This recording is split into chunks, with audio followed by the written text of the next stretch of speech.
Estimados oyentes, queridos amigos, encendemos las velas. Aquí comienza el candelabro.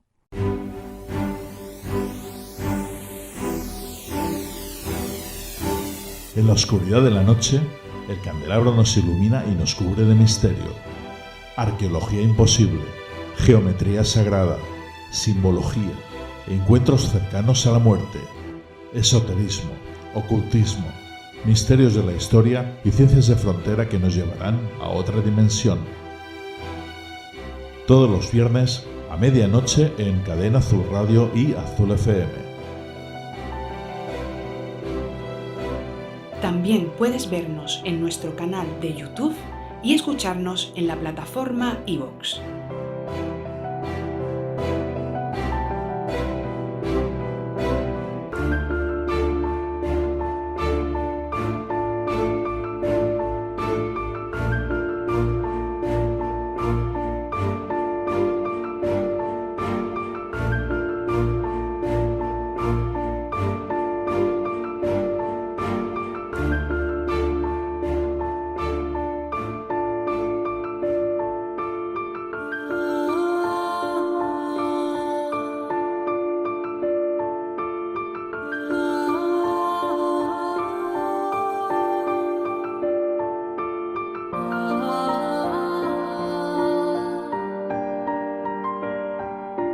Estimados oyentes, queridos amigos, muy buenas noches.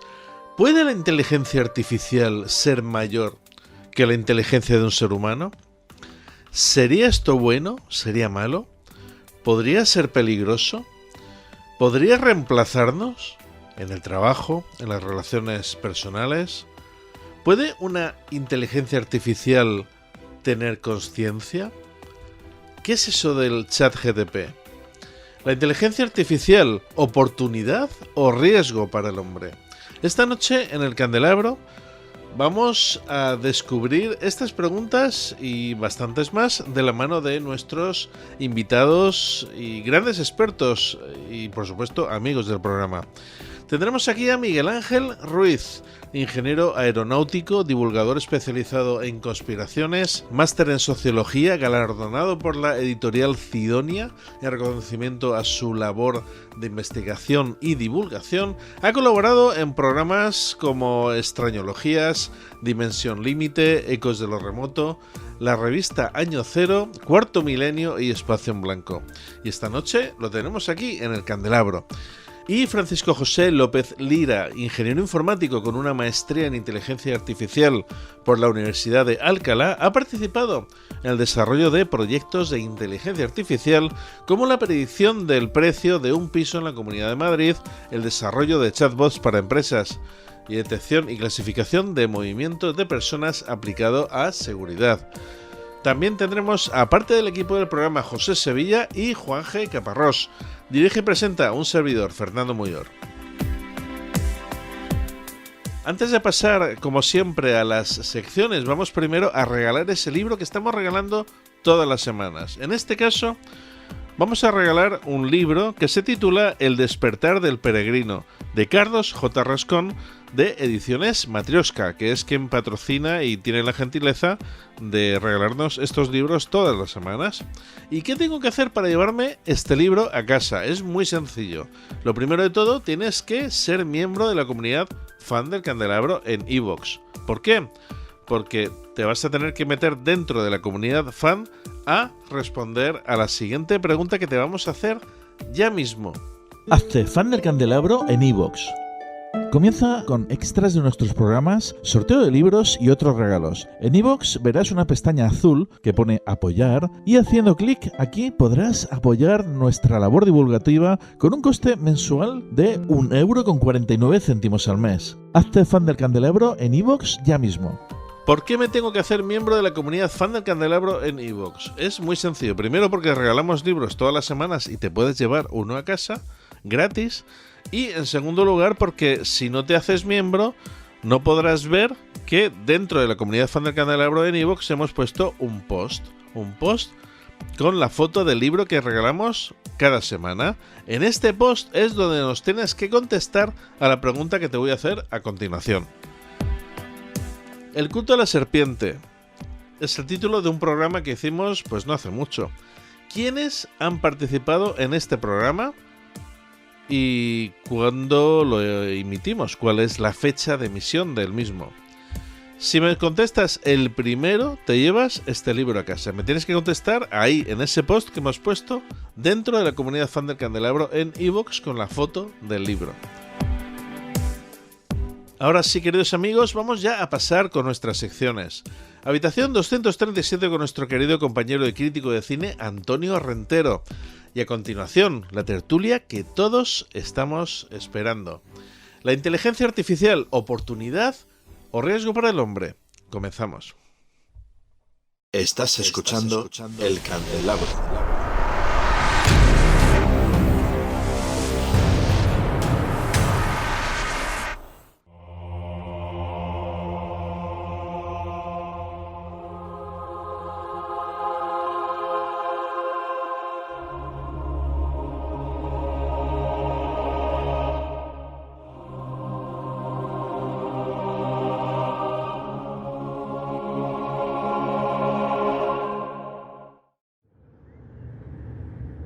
Habitación 237.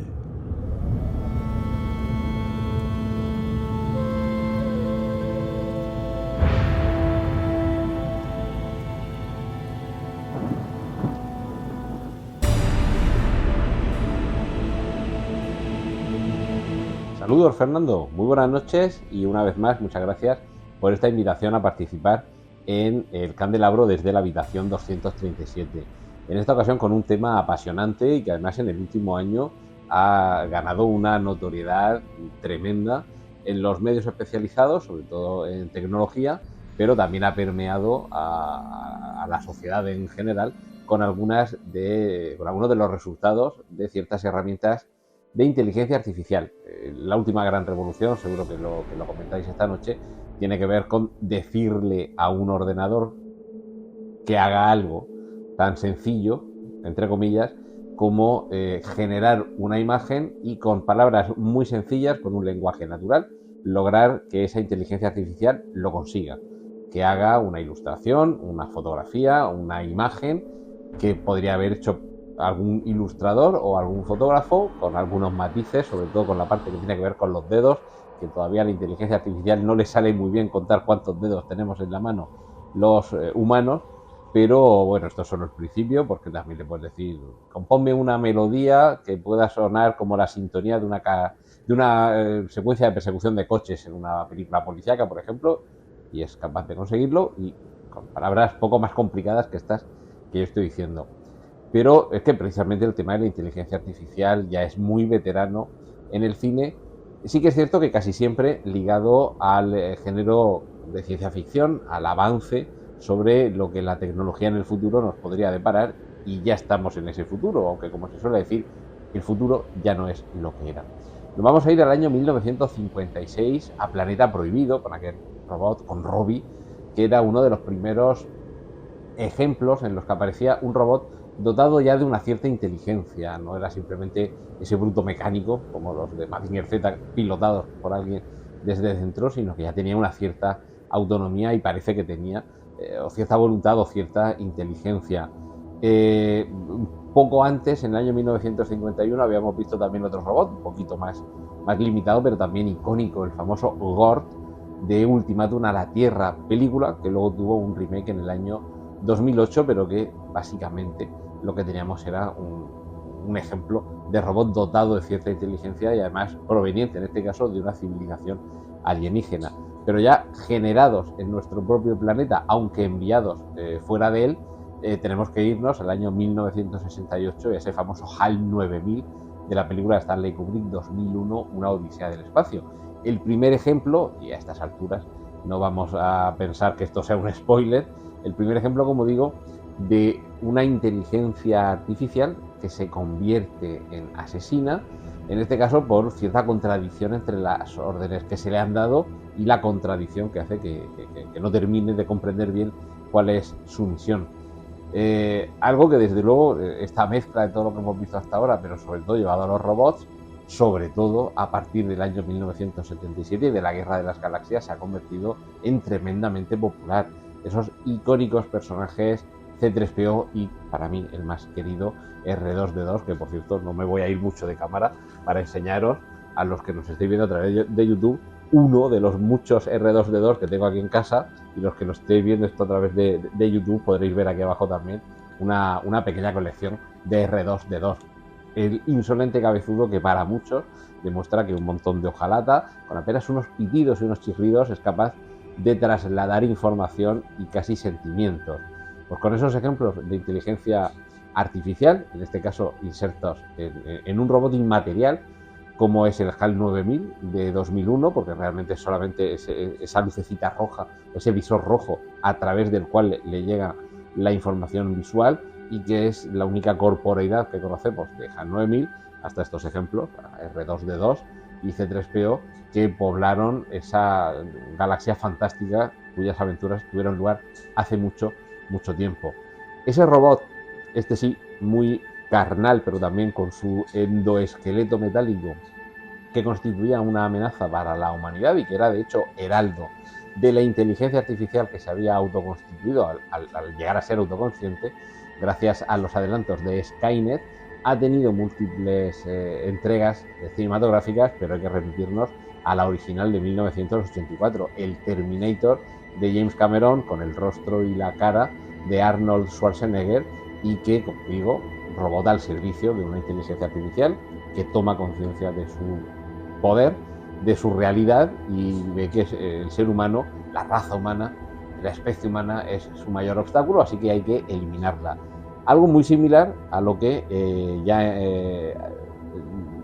terminando el siglo XXI nos propondrían las hermanas Wachowski con Matrix, que también había muchos robots, como dirían los técnicos, roboces, pero sobre todo lo que había detrás era, de nuevo, esa amenaza que ya veíamos en HAL 9000 o en Skynet, con una inteligencia artificial que se sale de madre, nos considera amenaza y además nos convierte en una pila, simplemente en una fuente de bioenergía. Antes de llegar al Matrix, a la realidad virtual de las Wachowski, habría que citar hubo dos películas, pero también ha derivado más recientemente en serie. Me refiero a Almas de Metal, que tuvo posteriormente una secuela, película del año 1973, dirigida por Michael Crichton, el novelista, de quien, por cierto, por aquí detrás también tengo todas sus novelas, pero que, además de otras cosas, fue también director de cine. Y en esta película de Almas de Metal, que en el año 2016 se vería ampliada parte de la trama que nos proponía con la serie Westworld, que todavía no ha concluido, y que es creación de Jonathan Nolan, hermano de Christopher Nolan, lo que veamos es cómo precisamente esos robots, dotados de una inteligencia que cada vez va tomando más conciencia de su papel dentro de la sociedad y de ese parque de atracciones en el que viven, se irán dando cuenta de que realmente son algo más que un montón de maquinaria y un montón de líneas de código de programación. Y en ese sentido, en la utilización de los robots como parte de ocio o para suplir algunas necesidades ajenas, estaría la película que tiene el mismo título que el tema de esta semana, Inteligencia Artificial, la película dirigida por Steven Spielberg en 2001 y que curiosamente parte de un guión que querría haber dirigido en su momento Stanley Kubrick, pero que consideró que los efectos especiales y la tecnología todavía no le permitían crear esos robots que aparecían en esta película de una manera realista. Falleció Stanley Kubrick, no pudo rodar esta película, pero sí que retomó el proyecto años después Steven Spielberg, legándonos este trasunto del cuento de Pinocho, pero en esta ocasión cambiando al niño de madera por un niño robot.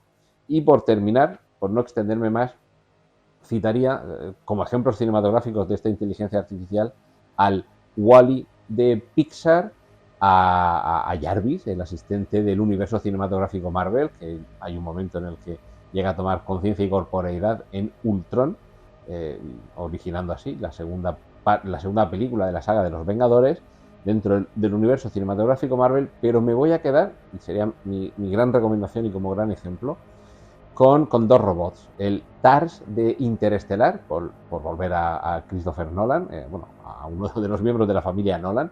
Ese robot con forma de monolito, precisamente, que hace un homenaje también a 2001 y dotado de un sentido del humor, la verdad es que es fascinante.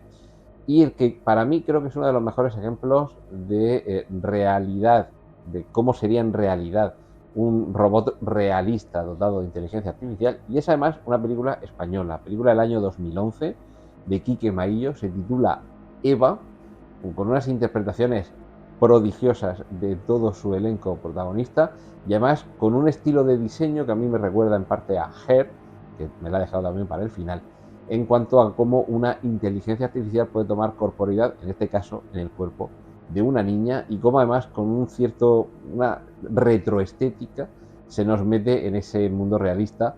Y por finalizar estas películas y no ser supersticiosos, con un número 13, que si no me he equivocado de la cuenta son las películas de las que he hablado esta noche, habría que concluir con Her, esa película dirigida por Spike Jonze, protagonizada por Joaquín Phoenix, que aquí en español no oímos la voz original de Scarlett Johansson, que es quien le pone voz a la inteligencia artificial, a Samantha, esa inteligencia artificial, ese sistema operativo, ese asistente inteligente, una especie como de Siri, de la que se enamora el protagonista y que además entre ellos se establece una relación muy profunda, muy peculiar, muy particular, y que creo que también supone una forma de adentrarse en lo que seguramente el futuro, si no ya el presente, va a deparar a muchos de los usuarios de dispositivos dotados de inteligencia artificial. Y poco más. Esta semana, Fernando, sí que me he extendido, y por citar solamente unas cuantas de las películas relacionadas con este tema, películas y alguna serie de televisión. Nada más por mi parte en esta ocasión, reiterarte el agradecimiento a formar parte del Candelabro, y cerramos por esta semana la puerta de la habitación 237. Un saludo para ti, Fernando, para tus invitados, para quienes nos escuchan o nos ven a través de YouTube. Estás escuchando El Candelabro.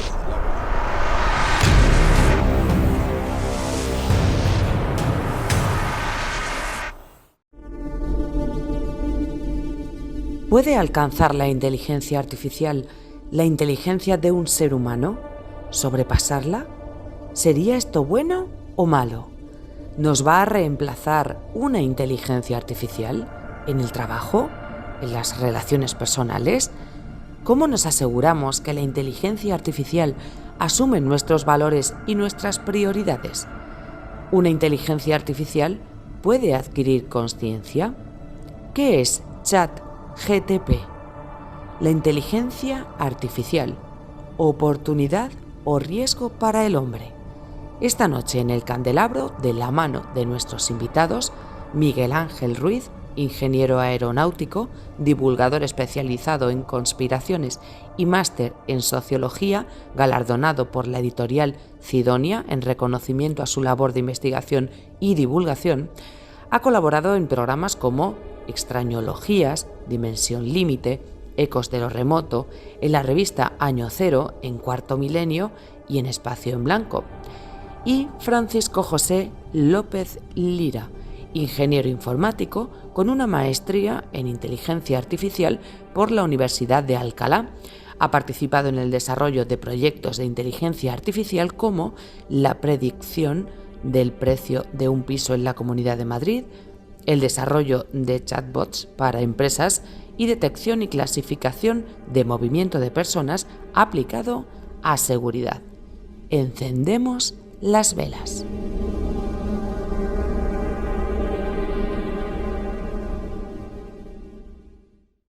Estimados oyentes, queridos amigos, muy buenas noches y bienvenidos a este programa de El Candelabro, a la tertulia que todos estamos esperando siempre.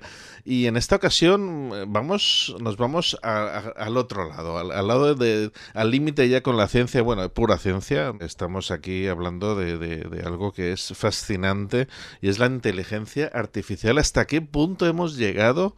Queridos amigos, yo me acuerdo, bueno, cuando veía películas como Terminator, Robot y películas así, que decía, bueno, esto anda que no queda años para que lleguemos a esto, ¿no? Y no, es que lo tenemos ya aquí.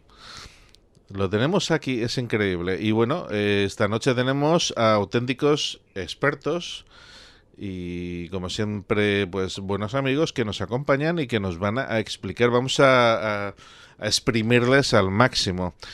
Miguel Ángel Ruiz no aparece en pantalla porque no tiene imagen, pero bueno, está aquí con nosotros. Y Miguel Ángel Ruiz es ingeniero aeronáutico, como bien sabéis, un gran divulgador. Bueno, ha participado en programas como Extrañologías, Dimensión Límite, Ecos del Remoto, en la revista Año Cero, en Cuarto Milenio y Espacio en Blanco, ni más ni menos. Y bueno, ha sido recientemente también galardonado por la editorial Cidonia en reconocimiento a su labor de investigación y divulgación. Muy buenas noches, Miguel Ángel. Pues bien hallado, encantado de estar con vosotros. Tenemos también aquí a Francisco José López Lira. Él es ingeniero informático con una maestría en inteligencia artificial por la Universidad de Alcalá. Y ha participado en el desarrollo de proyectos de inteligencia artificial como la predicción del precio de un piso en la Comunidad de Madrid, por ejemplo, el desarrollo de chatbots para empresas y detección y clasificación de movimiento de personas aplicado a la seguridad. Muy buenas noches. Buenas noches y encantado de estar aquí con vosotros. Por supuesto, parte del equipo del programa, José Sevilla, muy buenas.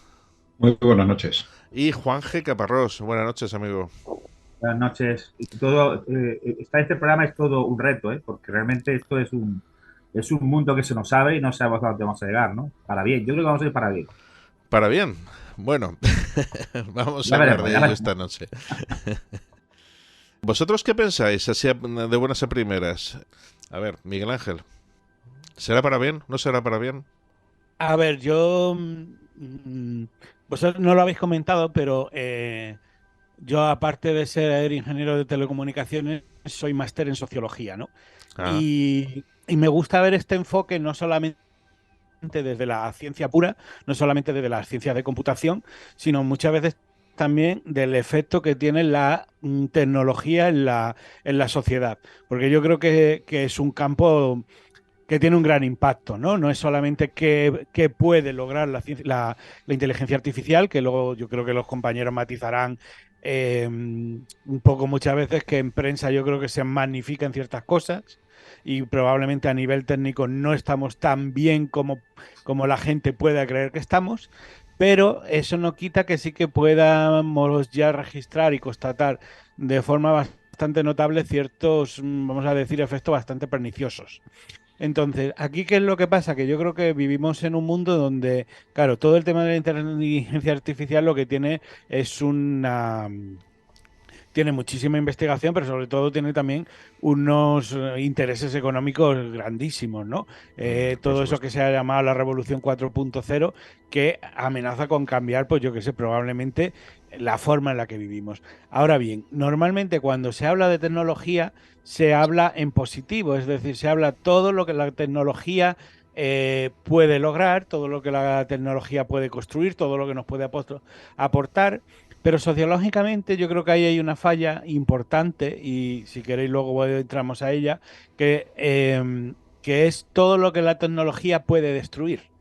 Que yo creo que ese es un tema de la historia de la tecnología que se suele pasar por alto porque es incómodo, etcétera, etcétera, porque muchas veces no refleja un poco a dónde quieren ir los sitios, pero por ejemplo hay un montón, por ejemplo en educación, sin ir más lejos, la tecnología, por ejemplo, puede hacer que muchos de los alumnos se esfuercen menos, les facilita mucho, pero destruye muchas cosas como el aprendizaje del sacrificio, el tiempo de espera, la capacidad de frustración, etcétera, etcétera, ¿no? Entonces, para hacer así una muy breve introducción y dar paso a los compañeros, yo sí que quería por lo menos dar esa especie de albotabonazo informativo y hacer un poco... privilegiar un poco una mirada sobre no tanto lo que la tecnología nos puede dar, sino también lo que nos puede quitar. Efectivamente, sí, sí. Francisco José, cuéntanos, ¿qué opinas? Pues yo quiero seguir pensando que la tecnología es una herramienta y finalmente está todavía en nuestras manos que el cambio que va a traer a la sociedad, como ha dicho el compañero, sea positivo. Pero eso nos debe de poner en modo proactivo también para identificar qué es lo que podemos hacer nosotros, ¿no? Pero para que ese cambio, vamos, sea positivo por nuestra parte, también debemos estar preparados para ello, ¿no?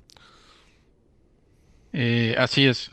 Es por eso que este tipo de programas es importante, porque ayudan a divulgar conocimientos sobre el tema para que la sociedad esté más informada. José. Bueno, vamos a ver. El problema que tenemos, la tecnología, por suerte o por desgracia, no podemos ir contra el signo de los tiempos. Ya ha venido para quedarse. El problema, como bien han dicho, es todos los cambios sociales y culturales, humanos, que va a suponer. La nueva tecnología que tenemos va a afectar, por un lado, a las personas, y coincido plenamente con lo que ha dicho Miguel Ángel, pero también va a afectar a otra serie de facetas importantísimas, como son el tema, y uno de los más preocupantes, por ejemplo, es el tema de las libertades individuales, que los nuevos sistemas de tecnología lo que van a hacer es permitir un control como no se ha visto, y que dejan convertida la novela en 1984, Fahrenheit 451, los van a dejar convertidos en cuentos de niños, ¿no? Entonces, ahora mismo estamos viendo unos momentos en los cuales casi esta nueva tecnología, en cierta manera, se está convirtiendo en una religión en la cual la gente deposita todas esas facetas de esfuerzo, de desarrollo, de prisas, etcétera. Se está enfocando a convertirse, más que en una herramienta, se va a convertir en un soporte en el cual no vamos a ser capaces de vivir sin ella, ¿no? Y es lamentable que se pierda. Se está produciendo un cambio de mentalidad, un cambio social, un cambio humano, en el cual cada vez más dependemos de una máquina, y eso nunca es bueno. Juanje. Yo estoy de acuerdo en todo lo que se ha dicho, sobre todo en esa nueva visión que ha hecho Miguel Ángel, ¿no? Realmente que no es que nos puede dar, que todo el mundo sabemos que nos puede dar bastante lo que nos puede quitar. Por ejemplo, a mí se me ocurre, pues yo qué sé, por ejemplo, el tema de muy bien, como ha dicho José, lo de la libertad individual, pero sobre todo es el grado, digamos, de desarrollo cultural que puede tener unas personas, porque, por ejemplo, cada vez yo veo escribir cada vez peor a mano a la gente joven. Ya se acostumbra a escribir en el móvil, por ejemplo, y entonces, claro, incluso ya no saben, el verbo que utilizan ya se lo ha hecho la máquina, ¿no? Por ellos no discurren, ¿no?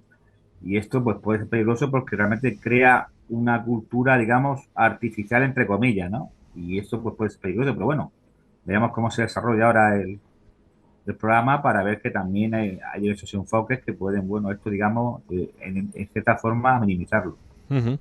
Vamos a empezar desde la base, ¿no? Desde el principio. ¿Qué es la inteligencia y qué es la inteligencia artificial?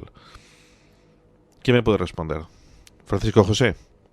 Sí, pues yo creo que es un buen comienzo. Hay muchas definiciones de lo que es la inteligencia, pero en la que yo me quiero enfocar es en la que se usa en inteligencia artificial, que es la capacidad de resolver problemas.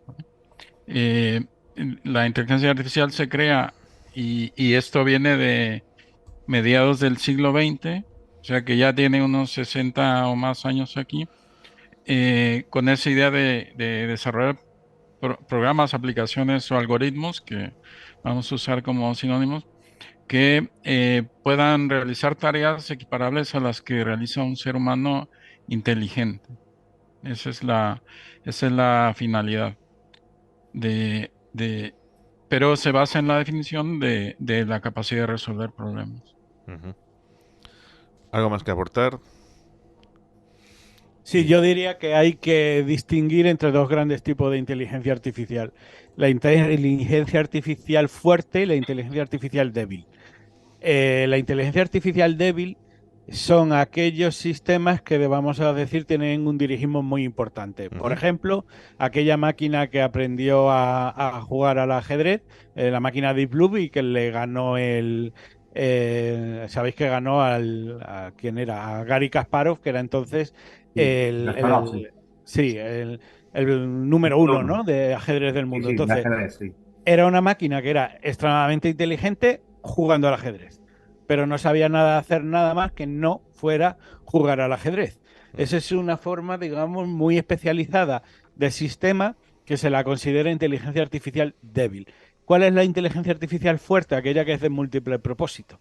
Aquella máquina que a lo mejor es capaz de encontrarse con imprevistos, de adaptación al medio, aunque sea una inteligencia, vamos a decir, no muy desarrollada, como la que pueda tener un gato, un perro, etcétera, pero que pueda resolver problemas que sean nuevos. Eso es la inteligencia de múltiple propósito. Y son, vamos a decir, yo creo, los dos grandes campos así por establecer una separación inicial de la inteligencia artificial. Entonces, antes en la débil se ha avanzado mucho, pero yo creo que el que va a ser el gran avance que puede cambiar la sociedad, por supuesto, son las inteligencias artificiales fuertes. Pero son... Si me permites, Fernando, Sí. que lo ha dicho Miguel Ángel mejor que yo. Hay un tercer tipo de inteligencia. Normalmente se habla de 3 etapas de inteligencia, la que ya comentó Miguel Ángel. Digamos la débil, o yo le llamo especializada o específica. Como bien dice la general es cuando ya un algoritmo, un ordenador muy potente puede alcanzar el nivel de inteligencia de un ser humano adulto, digamos. Eso todavía no sucede y luego sí vemos qué tan lejos podemos estar de eso. Y hay un tercer nivel que se llama la superinteligencia, que es una especulación actualmente, pero es cuando una vez que un ordenador, un algoritmo ha alcanzado la inteligencia de un ser humano, por su propia capacidad de ser software, puede actualizarse continuamente y entonces evolucionar exponencialmente esa inteligencia. Y eso es la superinteligencia. Y ese punto donde el algoritmo sobrepasa la capacidad del ser humano, se le llama la singularidad tecnológica. Ujú. Pero estamos hablando de auténtica inteligencia. ¿Ha llegado la inteligencia artificial a ser entonces tan inteligente como el ser humano o no? Todavía no. Bueno, tenemos que ver cómo se mide actualmente la inteligencia, ¿no? Seguramente todos hemos oído hablar del test de Turing. Alan Turing lo que planteó fue que era muy difícil saber si un algoritmo realmente era inteligente o no, que era como preguntarse si un submarino nada o no nada, que era una pregunta más filosófica. Y él se basó en los resultados que se obtenían, es decir, le llamó un juego de imitación de inteligencia y es este experimento que consiste en, digamos, tenemos 2 ventanillas y una persona que está interactuando con ambas a través de un teclado o lo que sea, y detrás de las ventanillas no se ve nada. En una de ellas está un ordenador y en el otro está un ser humano. Si la persona que está interactuando con ellos no puede distinguir cuál es cuál, entonces el ordenador ha pasado el test de Turing. Hay otras formas de medir la inteligencia que se han ido elaborando actualmente. Se dice que hay 2 algoritmos o 2 que han pasado el test de Turing, y eso ha sido el año pasado, uno por parte de la empresa Google y el otro por el algoritmo que todos están hablando ahora, que es ChatGPT-3. Ujú. Y bueno, de hecho parece que hay una auténtica guerra abierta, ¿no? Ahora mismo entre Microsoft y Google con todo esto. Así es, sí, Microsoft ya está agregando inteligencia artificial a su buscador, y Google también está respondiendo. Entonces, hay otras formas de medir la inteligencia, pero plantearse si realmente un ordenador es inteligente o no.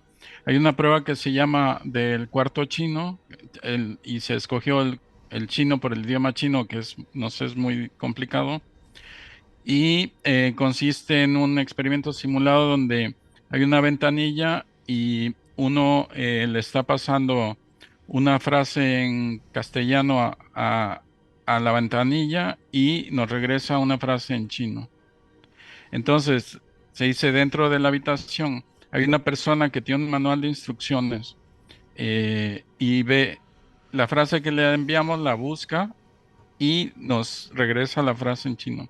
La cuestión es que se plantea que esa persona realmente no sabe chino, solamente está aplicando una regla de interpretación, ¿no? Pero, como decía Alan Turing, pues esto es una pregunta filosófica.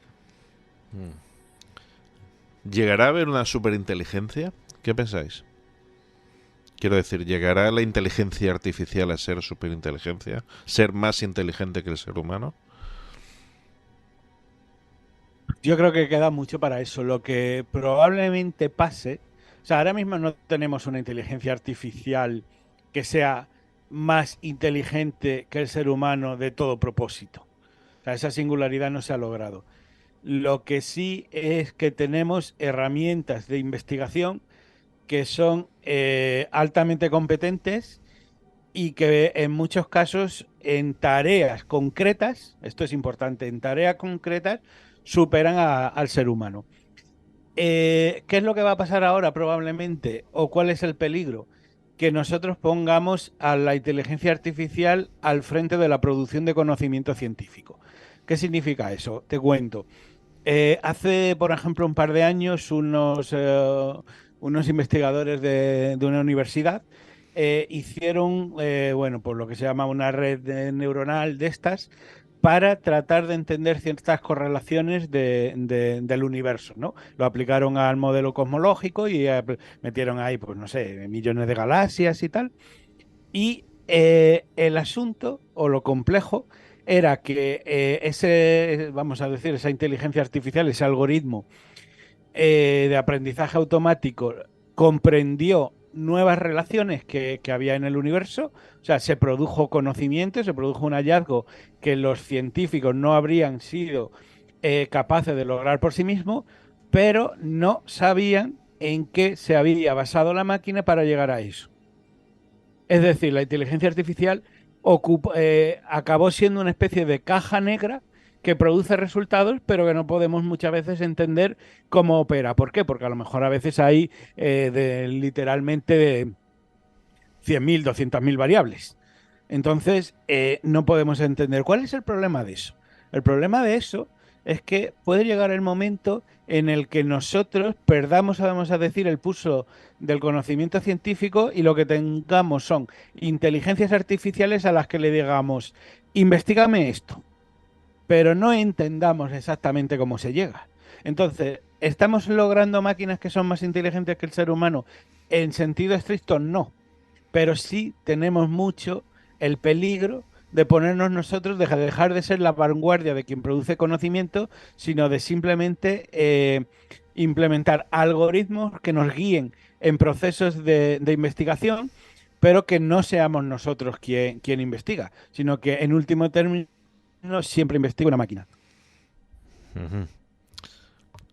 ¿José? Es que lo que estoy planteando es tremendamente interesante porque además se enlaza con otro tema que es con la filosofía, ¿no? En el concepto de la inteligencia, los límites a la misma, y luego lo que está hablando Miguel Ángel es la sustitución de la producción del conocimiento científico por convertir la inteligencia artificial en una especie de oráculo de Delfos al cual se entra, se le hace una pregunta y se obtiene una respuesta, pero no se sabe cómo se ha llegado a ella.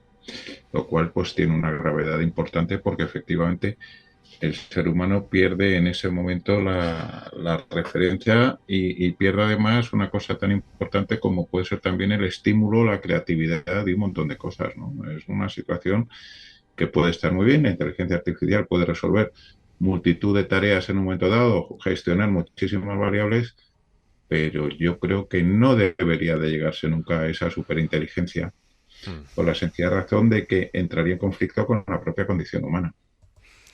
Claro, porque si el ser humano además se puede acomodar, se acomoda fácilmente a algo así, y entonces pues naturalmente nuestro conocimiento pues llegaría, vamos, que se quedaría ahí, ¿no?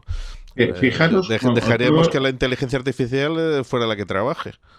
Fijaros, por ejemplo, cuando estudiábamos, los que ya tenemos unos años en una facultad, en un departamento, se te pide realizar un trabajo y te tienes que ir a un sistema de fichas.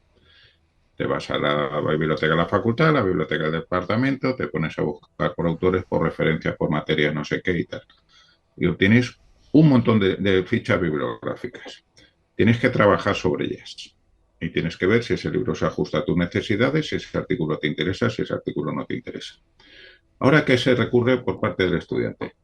El estudiante coge, mete un tema, pues por ejemplo, dado que tenemos a Francisco José, vamos a poner, por ejemplo, Matanza de Cholula, que creo que es un pasaje de la historia de México que ha tenido que ver relativamente hace poco, o hace unos días, el aniversario.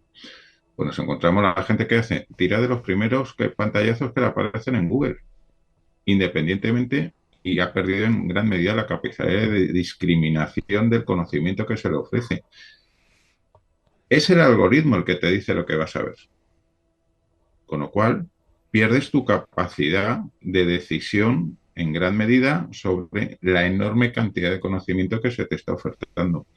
Y eso lo que hace es que el ser humano es tremendamente acomodaticio y cada vez se vuelve pues más vago. Es decir, ¿cuántos de los que tengan que hacer el trabajo sobre la matanza de Cholula, por esto que estamos comentando, se van a ir al resultado número 75 de los que aparecen en la búsqueda de Google, que es seguramente a lo mejor uno mucho menos buscado o que no ha pagado para un posicionamiento, etcétera, etcétera, etcétera, pero que puede dar el resultado o el enfoque real que se quiere. Con lo cual es un tema que estamos perdiendo. Son tremendamente útiles, tremendamente necesarias, pero tenemos que seguir considerándolo una herramienta. Sí. Juanje.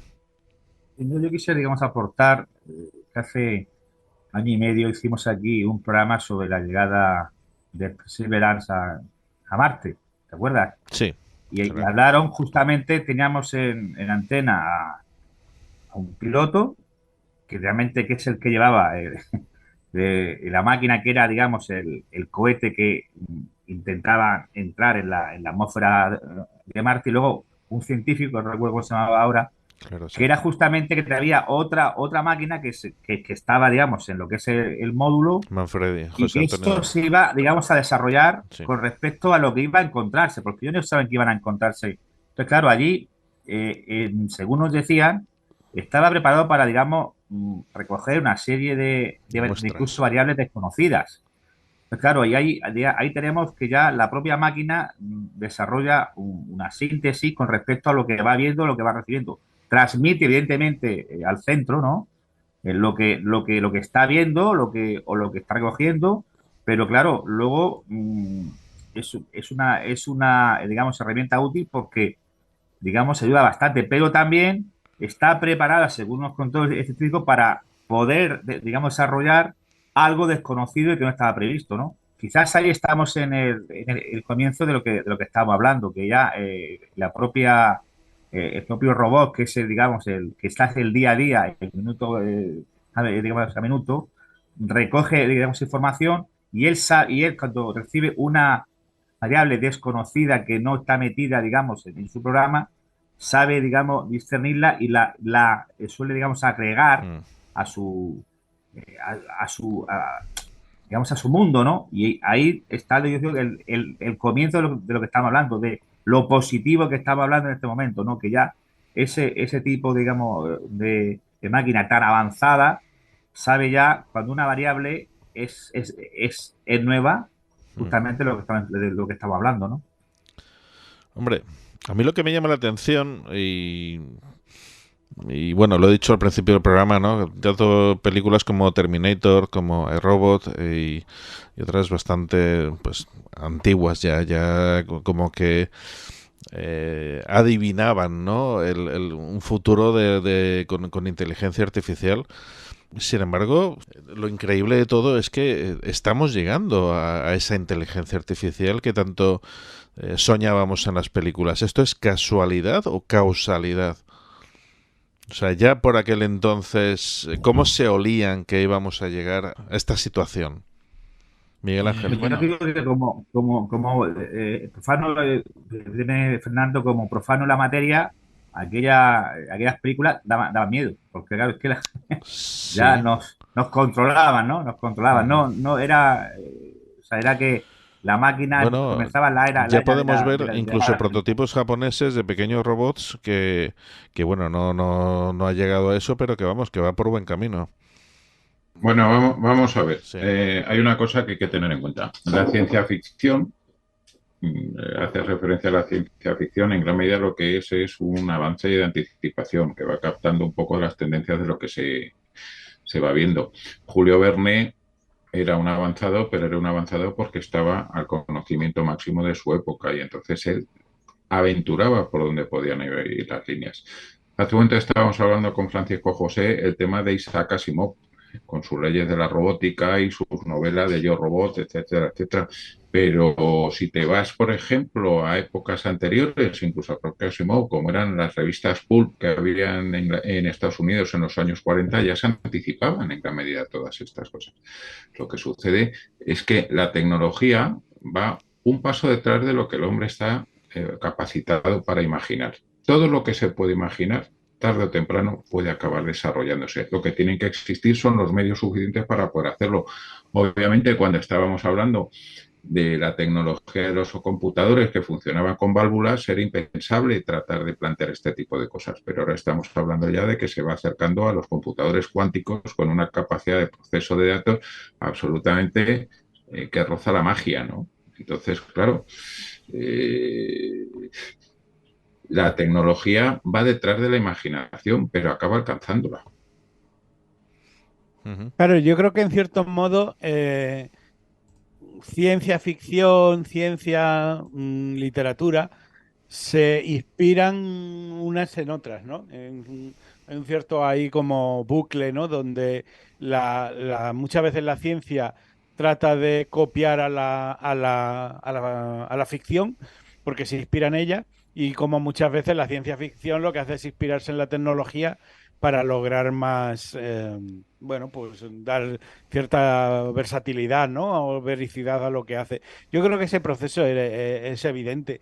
Y realmente, aparte, yo creo que lo que es la literatura, fíjate, el homínido, el androide, yo creo que ya en la literatura de los años, por ejemplo, del siglo XVIII, eso ya está presente y probablemente antes, ¿no? De esas máquinas casi medievales que lograban cosas. Pero yo creo, como decíamos, yo creo que los peligros al final no son tanto los que están registrando esas películas, por ejemplo, tan, pues, no sé, tan espectaculares como pudiera ser Terminator, sino que luego acaban siendo, yo creo, cosas más sutiles y de alguna manera casi, te diría que, bueno, no voy a decir más peligrosas porque evidentemente Terminator un poco lo ponía todo ahí, sí, pero sí más sutiles, sí.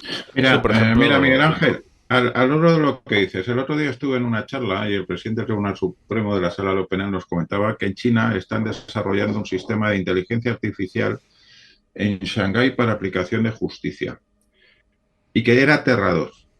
Habían metido las sentencias de los últimos 30, 40, 50 años, lo que fuera, dentro de un sistema de inteligencia artificial y estaba dando un porcentaje de condenas, lo que iban a empezar a utilizarlo para experimentalmente para una serie de juicios, pero estaba dando un porcentaje de sentencias condenatorias en torno al 98%, una cosa así, algo devastador, por la sencilla razón de que desconoce fenómenos tales como la empatía, la condición humana, la sensibilidad, el ponerse en el lugar del otro en la comisión de unos hechos y utilizaba simplemente el algoritmo, una serie de datos con lo cual era devastador, ¿no? Y en este sentido, efectivamente, es mucho más peligroso que nos encontremos con inteligencia artificial en sistemas, por ejemplo, de una cosa tan estúpida como temas financieros de concesión de créditos o en la justicia, que no en un robot que vaya por la calle armado. O que esté quitando puestos de trabajo, por ejemplo. No, pero mira, a ver, es que como todo yo creo que tiene dos lados. Pensad, por ejemplo, un robot de justicia, ¿no? Como por un lado sí que podría servir para eliminar ciertos sesgos humanos. Imagínate que en porcentaje a las personas negras pues por determinados prejuicios racistas, etcétera, a lo mejor se las acaba poniendo unas penas mayores. Y eso podría formar parte de, pues, no sé, del sistema de creencias judicial, que al fin y al cabo está compuesto por personas, ¿no? Vamos a decir que estadísticamente puede haber ahí una incidencia y a lo mejor eso puede ser eliminado por esta aplicación de algoritmos. Pero luego quizás hay otro gran problema y era un poco el que apuntábamos.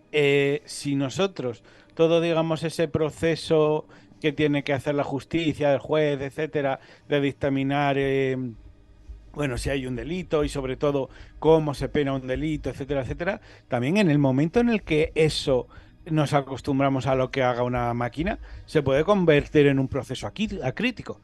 Es decir, a lo mejor no sabemos todas las variables que funcionan en eso y a ti, por ejemplo, te están mandando 8 años a la cárcel únicamente porque un sistema experto lo acaba recomendando. Y yo creo que eso también tiene unas implicaciones muy, muy profundas en cómo puede acabar funcionando todo, ¿eh?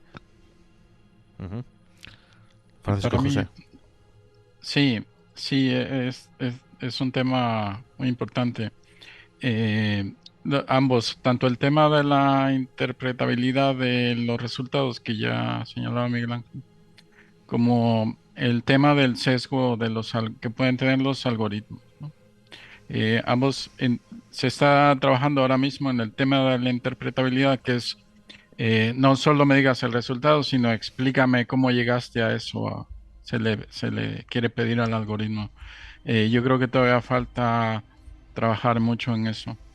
Y está el otro tema, el del sesgo de los resultados, porque vamos a ver, ha habido varios enfoques de cómo alcanzar la inteligencia artificial. No quiero meterme mucho en ese detalle, pero el enfoque que tenemos actualmente, que está causando resultados que nos sorprenden día a día, es un enfoque que se llama conexionista, que lo que hace es, a partir de un modelo de conexiones del cerebro humano, no que las quiere imitar exactamente, sino a partir de un modelo donde se considera que pequeñas partes altamente conectadas pueden arrojar buenos resultados y lo están haciendo, es que se están obteniendo estos resultados tan sorprendentes.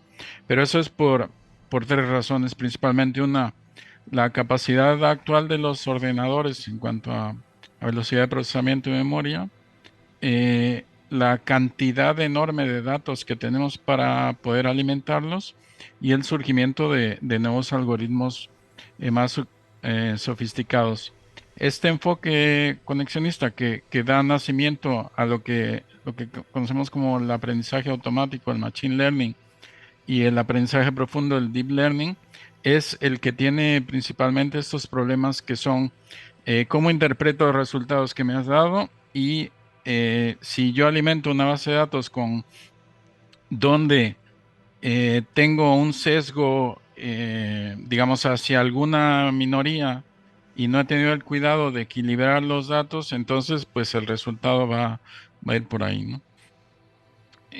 Son temas que todavía tienen que trabajarse, pero para mí lo más importante, y ya termina esta parte, lo que va primero es si tenemos que si tenemos que reemplazar al ser humano con la inteligencia artificial o queremos que la inteligencia artificial sea un asistente, un ayudante del ser humano. En ese caso, sí que me puede arrojar muchos resultados científicos, pero yo soy el que toma la última palabra de analizarlos y ver. Sucede también con el coche autónomo, que si yo quiero que el coche vaya sin necesidad de conductor o realmente la inteligencia me ayude a evitar accidentes, ¿no? Es algo que tenemos que plantear. Si quieres que te ayude, no deberíamos de permitir que sea más inteligente que nosotros, si no va a llegar un momento que efectivamente nos reemplace, ¿no? Sí. Una cosita brevemente. Estamos dando por supuesto que todos los oyentes saben lo que es un algoritmo de inteligencia. ¿Os importa dar una breve definición de ello? Efectivamente. Bueno, creo que me cae a mí. Sí, pues la definición más simple de un algoritmo es una receta. Entonces, Primero ponemos a remojar, a marinar la carne. El paso siguiente, vamos calentando la sartén. Es una secuencia de pasos que se dan a un ordenador y que pues tiene datos de entrada y produce un resultado de salida. Pero es básicamente una secuencia de instrucciones, un procedimiento que se le da al ordenador, ¿no? Y bueno, respecto a lo que estaba preguntando, mi humilde opinión es que considero peligroso que la inteligencia artificial llegue a ser tan inteligente o más que el propio ser humano, porque va a llegar un momento que efectivamente lo va a sustituir, ¿no? En ese sentido.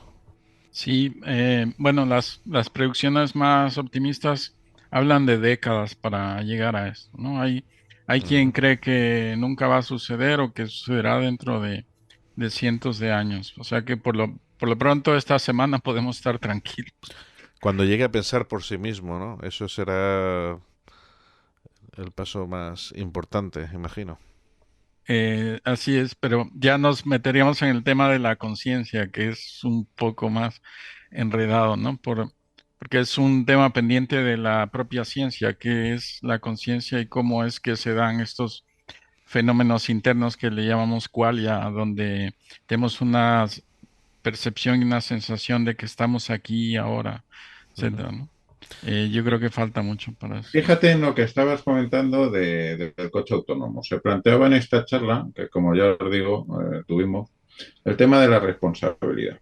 Imagínate que tenemos un coche autónomo de una marca determinada y el pasajero, que no el conductor, deja el control del vehículo.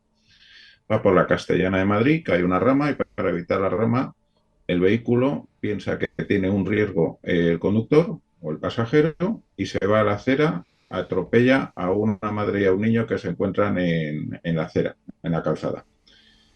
¿A quién imputaríamos? ¿Al ingeniero que ha programado la inteligencia artificial? ¿Al que va en el coche que cede el control a dicha inteligencia artificial? ¿Al que ha preparado el programa para que tome la decisión haciendo una cosa u otra? Es decir, se plantean un montón de situaciones de una complejidad tremenda, pero para la vida diaria. Y todavía no está eso del todo resuelto y yo creo que falta todavía. En cuanto a lo que hablaba Fernando, la inteligencia artificial puede ser más inteligente, pero yo creo que la decisión última debería de seguir siendo dependiendo del ser humano, ¿no? Efectivamente, debería. Sí, ahora que lo comenta José, el MIT hizo un experimento que se llama la máquina moral del MIT y trata justamente sobre eso. Te pone un escenario donde vas en un coche y tienes que decidir hacia qué carril te vas y en un carril pues habrá, qué sé yo, un tipo de mascota y en otro carril habrá personas o, en fin, tendréis que verlo, pero es muy interesante porque una de las conclusiones de este experimento es que la moral, o sea, qué elegimos, puede cambiar entre culturas y regiones, ¿no? Pero es un tema que es cómo incorporamos nuestros principios y valores a la inteligencia artificial. Pues más dolor de cabeza para los abogados, ¿no, José? Luego en bufetes de Estados Unidos y en Inglaterra, que se utiliza el sistema británico, no el continental, el sistema del presidente, ya están empezando a funcionar con inteligencia artificial los despachos grandes. Entonces, para determinadas tareas relativamente rutinarias puede ser interesante, pero hay otra serie de circunstancias en las cuales pueden apoyar desde el punto de vista jurisprudencial, de enfoques, etc. Aquí en España, de hecho, ya tenemos algunos programas vinculados a inteligencia artificial para el análisis de documentación e incluso predictivos respecto a las líneas que están tomando en sentencia determinados juzgados. Pero siempre es importante el factor humano, ¿no? Es como en la medicina. En la medicina existe un elemento indeterminado en los médicos que es el llamado ojo clínico. No todo depende de las pruebas que tengas. Esto es como hablaban del doctor Gregorio Marañón, cuando llegaba una persona y según cómo le veía entrar, le veía el tono, la cara, etcétera, y aún no disponiendo de muchos datos, de la evaluación de su conjunto resolvía posiblemente un diagnóstico, ¿no? Sí. La excesiva tecnificación, abandonando el factor humano, es compleja, muy compleja. Miguel Ángel. Me parece muy interesante eso que acaba de decir el compañero José Sevilla, pero yo le haría un contraejemplo. En un sistema fuertemente informatizado donde la inteligencia artificial sea consultada de forma cotidiana y diaria para resolver problemas, si ese ojo clínico de una opinión de un profesional se opusiera a una decisión de vamos a decir, a una recomendación de una máquina, ¿no? Pero él, de alguna manera, no es capaz de, vamos a decir, de argumentar su contradiagnóstico a lo que haya dicho la máquina. Pongo un ejemplo que igual me estoy liando un poco. Imaginaros que hay un sistema médico que tú cuando vas al hospital, al médico le da una recomendación de diagnóstico. Dice, esta persona tiene tal cosa. Y el médico no está de acuerdo. Sin embargo, él no es capaz de sustentar y estaría contraviniendo vamos a decir, por lo menos la opinión de un sistema experto en que es la inteligencia artificial. ¿Vosotros creéis que un médico sería capaz de hacer prevalecer su opinión por encima de una recomendación experta de una máquina? Posiblemente no, porque además ahora mismo se está aplicando lo que se conoce por la medicina preventiva. Y esto se da mucho también en Estados Unidos y en el mundo anglosajón, por los cuales son tan elevados los conceptos derivados de las demandas, etcétera, etcétera, que nadie estaría dispuesto a tratar de mantener su criterio por cuestiones preventivas respecto a una serie de informes que le diera una máquina. O sería bastante complicado. Claro, es que te juegas ahí no solo tu prestigio, sino posibles consecuencias penales de una mala decisión. O sea, muy claro lo tienes que tener para ir en contra de la opinión de la máquina. Claro, pero mira, Miguel Ángel, cómo han evolucionado las cosas. Hace muchos años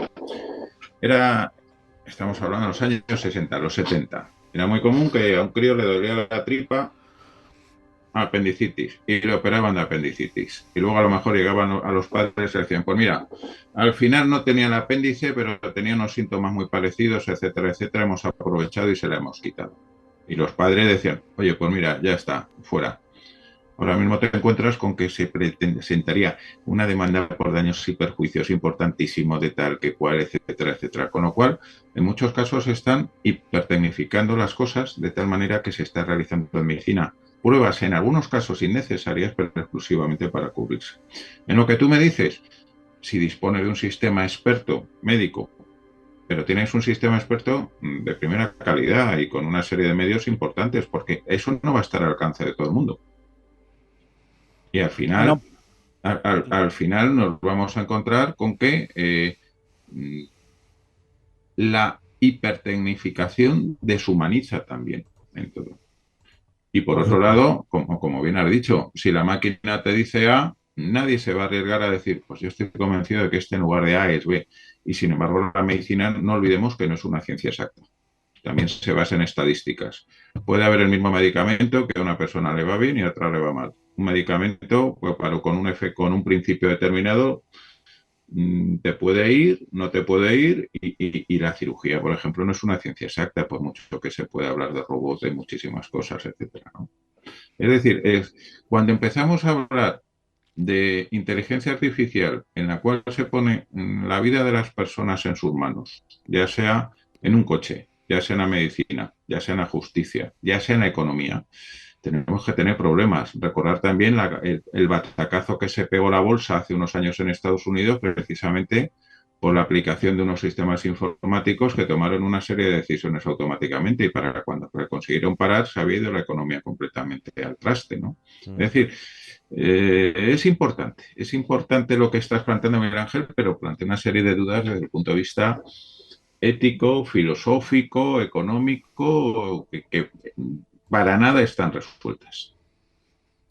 Juan G. Yo voy a poner un poco de miedo ahora. Vamos a ver. Hoy en día pueden dos máquinas entre sí comunicarse. Y me remito, digo de miedo porque me remito, por ejemplo, a aquella famosa película de El planeta de los simios, ¿os acordáis? Sobre todo a la segunda parte, que cuando todo empieza, digamos, a fraguarse, cuando uno de los simios o de los, ¿Te refieres? digamos, Sí. monos empieza a hablar, ¿no? ¿Te refieres a comunicarse de forma O sea, que inteligente, de una forma... entre sí Con- y de forma, digamos, autónoma, una a otra. Porque comunicarse Hoy en día ya ya se comunican hace ya se tiempo. puede dar ese tema. Sí, sí. Bueno, hay experimentos caseros que son poner a hablar un asistente de una marca con otro asistente de otra marca, ¿no? Que es los asistentes pues se basan en el procesamiento del lenguaje natural y hay escenas muy divertidas, ¿no? Pero fuera de lo anecdótico, por ahora que yo sepa no existe este tipo de intercambios, precisamente por lo que se decía al principio, me parece que lo dijo José, que no, lo dijo Miguel Ángel, es la especialización. La inteligencia artificial que tenemos ahora mismo está muy especializada. Entonces, yo puedo usar ChatGPT y me puede crear un artículo sobre cualquier tema, pero no me puede identificar tumores en una radiografía, porque, bueno, está especializado. Ujú. Miguel Ángel.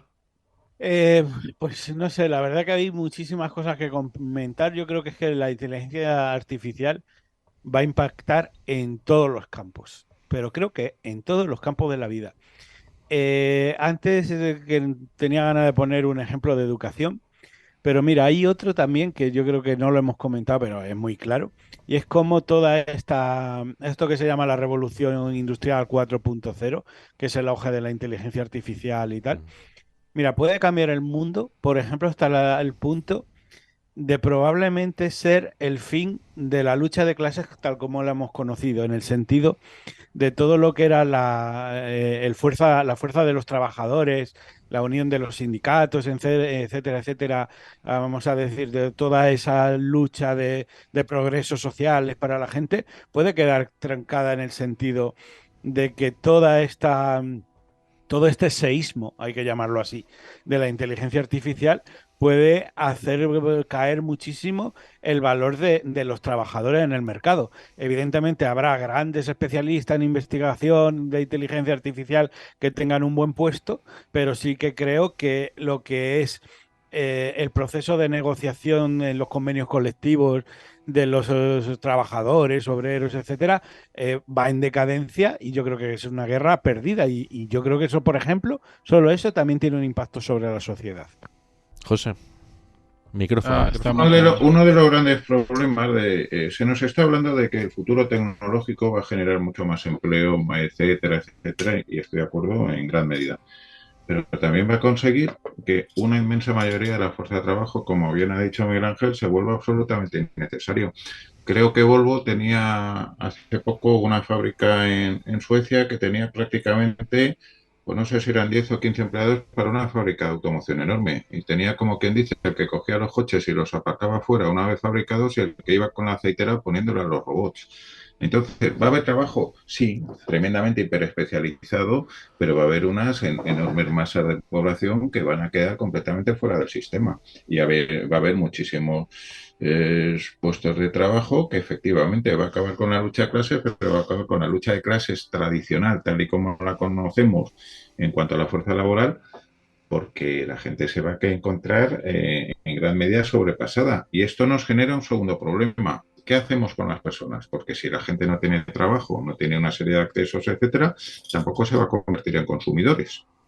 Y volvemos a tener un problema nuevamente añadido. Es decir, la inteligencia artificial, fantástica, maravillosa, pero como una herramienta, pero jamás debe de llegar a sustituir al ser humano. Ahora mismo hay supermercados en Estados Unidos donde tú vas con el carro directamente y un sistema te lee los que has metido en el carro y te cobran la tarjeta. Ya hay almacenes que llevan sistemas de robots para organizar el tema de los reponedores. Por ejemplo, en las grandes fábricas, los centros logísticos, etcétera, que los ves por allí moviéndose los traspalés solos que van subiendo y bajando. ¿Qué hacemos con toda esa gente que estaba trabajando allí. ¿Quién paga la seguridad social de eso? Porque había una propuesta realmente hace poco, creo recordar, en la cual se pretendía que el que empleara robots pagara una serie de cuotas a seguridad social equivalentes a las personas que habían sido desplazadas por dichos robots, para mantener el sistema. Es decir, estamos ante una revolución de tal entidad que la tecnología nos va superando respecto al planteamiento de los posibles problemas a los cuales nos vamos a encontrar. Ahora mismo nos encontramos con que las cosas están cambiando y el mundo se ha vuelto muy pequeño para todos los que somos y con unas desigualdades tremendas. Yo no quiero que el futuro en el cual se viva sea como el que plantea la película Ready Player One, ¿no? La gente malviviendo con un salario del Estado dedicado únicamente a tomar cerveza, a vivir en el metaverso y a los videojuegos. Yo eso no es lo que quiero para una sociedad futura. Claro, el tema de Ready Player One es muy interesante porque se ofrece de una manera más o menos velada que la salida para que no haya una conflictividad social es mantener a la gente entretenida en un mundo virtual. Pero claro, es que es como él ha dicho, o sea, si ahora mismo no tenemos hay muchísima más población de lo que había en el siglo XVIII y XIX. El problema no es que la inteligencia artificial no vaya a crear nuevos trabajos, sino que probablemente va a destruir más de lo que crees. En ese caso llegamos a una posición que se llama paro estructural, es decir, que el tejido industrial de la civilización humana no sea capaz de generar trabajo para la totalidad de la gente. Y eso construye un mundo a dos niveles. O sea, un mundo escindido por la gente que tiene un trabajo y la gente que no, y además no puede, no hay mercado para él. Sí. Y bueno, de hecho yo iba a decir solamente que mis dos hijos están estudiando, uno ingeniería informática, que dice informática, y otro está, digamos, estudiando comercio exterior, pero vamos, que el tema, digamos, de informática va con él a todas partes, ¿no? O sea que también ya no interesa, digamos, determinadas, digamos, profesiones como se hacía antes, ¿no? Ahora ya es, y sigue habiendo trabajo, y siguen matando trabajo, Mi hija tiene varias ofertas de trabajo, incluso fuera del país. O sea, que es que también te abre otras posibilidades dentro de, evidentemente, que va a haber, como lo ha dicho Miguel Ángel, un paro estructural, también abre otros campos, ¿no? Ahí puede estar, digamos, un poco la válvula de escape o de salvación. Después lo veo así yo. Hombre, sí, adelante. No, muy rápido. Solamente decir que yo creo que en estas cuestiones existen ciclos y son muy marcados. Yo soy del año 76, entré en la universidad en el 95 y a mi generación prácticamente no le ha faltado trabajo. Gente que nacieron simplemente 10 años después, que vino a coincidir con que entraran en la universidad después de la crisis de 2001, no han tenido, vamos a decir, como media, la misma absorción del mercado al mercado laboral que tuvo mi generación. Y se ha notado mucho. No sé si 10 años, pero al menos 15, que tampoco es tanto tiempo, puede suponer una diferencia brutal no te digo en un currículum particular, porque luego cada uno se busca un poco la vida, pero sí para una generación concreta, ¿eh? Sí, sí. Estoy de acuerdo, sí.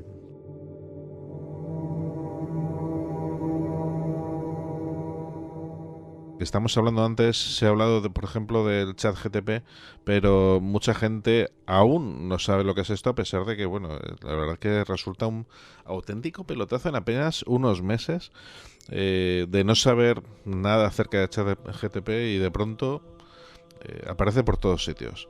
¿Qué es el chat GTP, Francisco José? Bueno, ChatGPT es una herramienta, un algoritmo, un programa que utiliza lo que se llama procesamiento del lenguaje natural, pero que ha sido entrenado, porque este enfoque del que hablábamos se basa en los ejemplos. Entonces, ha sido entrenado con algo así como 17 millardos de parámetros diferentes, es decir, una barbaridad.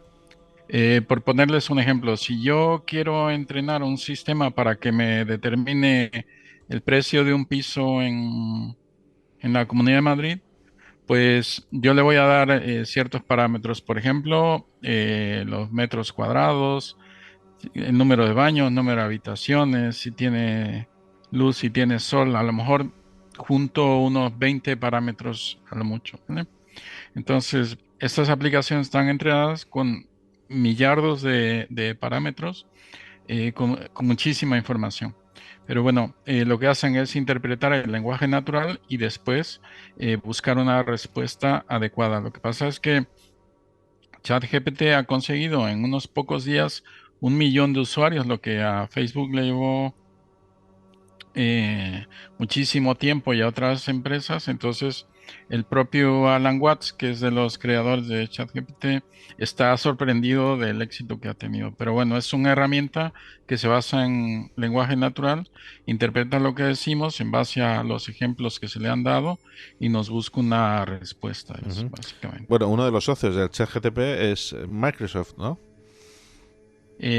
No, sí, bueno, hay varias compañías ahí. Lo inició también este señor de Tesla, pero ya por conflicto de intereses con la propia compañía de Tesla se ha salido. Pero todas las grandes empresas están metidas en estos temas. Excepto Google, que ha quedado fuera, y bueno, hay ahora, pues eso, como comentábamos antes, una guerra. Ha creado incluso su propio chatbot, ¿no? Llamado Bard.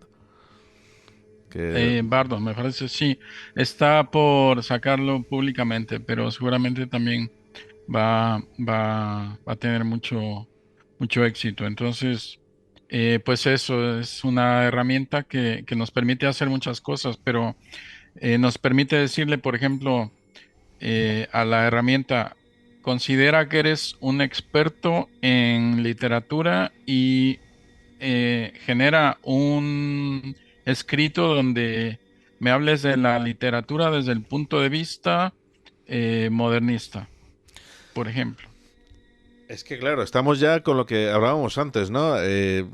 Con las aplicaciones así, ¿qué profesor se va a atrever a preguntar a sus alumnos, a mandar trabajos para el próximo día, traerme un trabajo sobre, yo qué sé, un filósofo?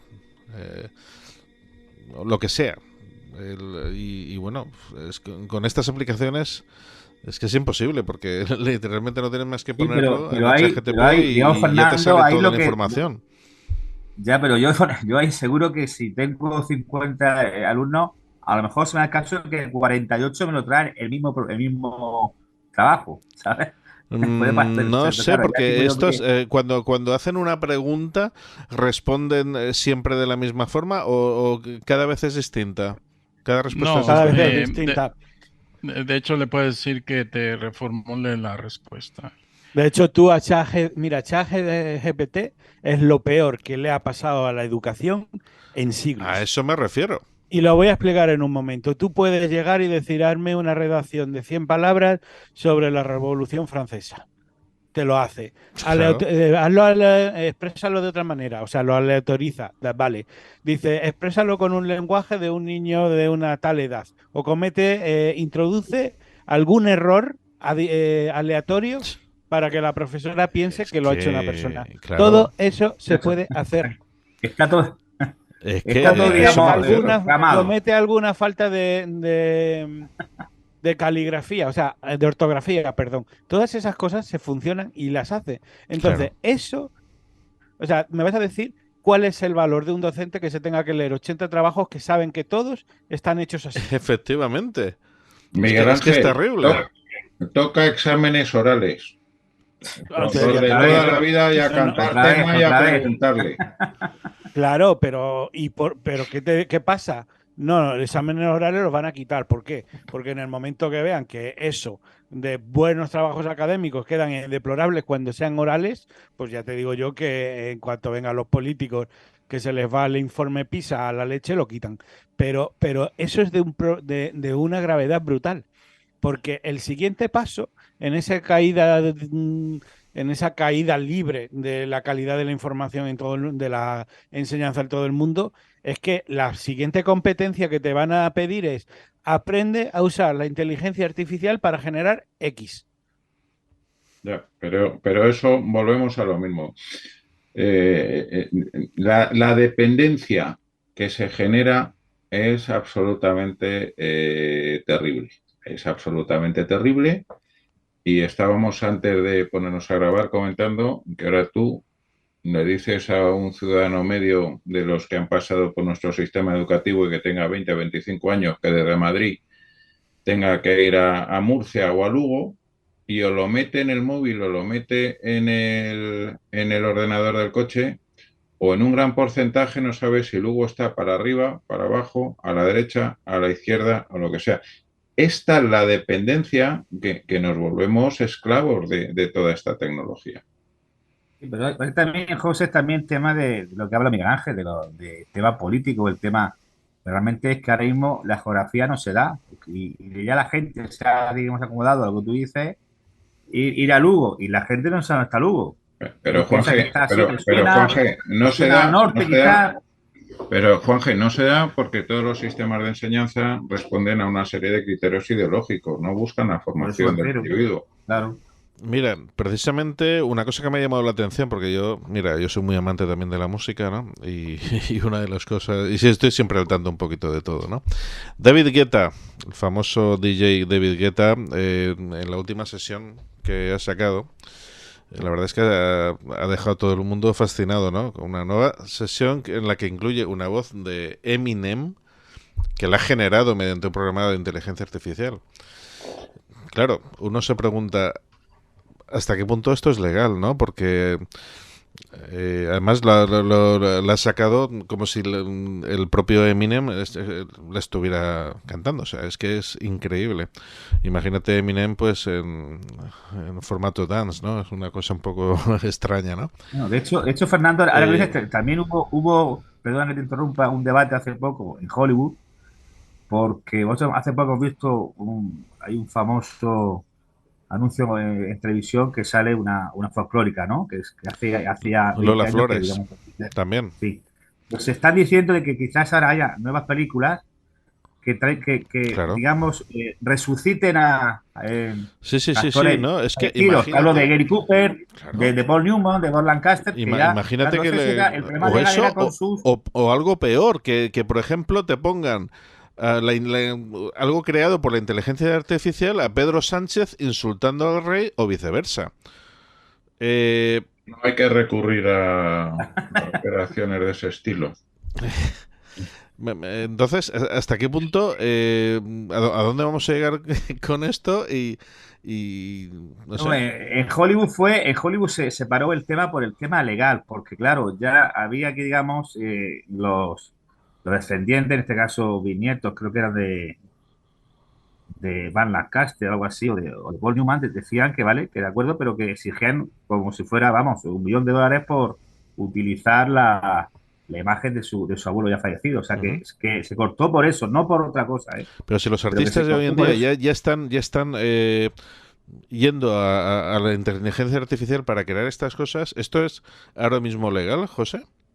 Te lo pregunto a ti como abogado. Bueno, vamos a ver, existe todo el tema de la protección de los derechos de imagen de los personajes públicos. De hecho, daros cuenta que ahora uno de los que más derechos sigue recaudando pues son los derechos sobre Elvis, por ejemplo. Y Elvis, salvo que mejor criterio, que algunos conspiranoicos dicen que sigue vivo, lleva muerto bastante tiempo. En el caso que tú planteas, una cosa es que una inteligencia artificial imite la voz de alguien y otra cosa muy distinta es que se utilice la imagen directamente de alguien imputándole un comportamiento determinado. Ya. Pero son problemas con los que sí que nos vamos a encontrar. En el caso del anuncio que sale Lola Flores, la familia ha cedido sus derechos y ha cobrado una cantidad correspondiente por ellos, ¿no? Pero es un problema importante, no en el caso de que se utilice para una película o una serie de cosas, sino porque, como muy bien dicho, se puede realizar para la imputación de actos determinados.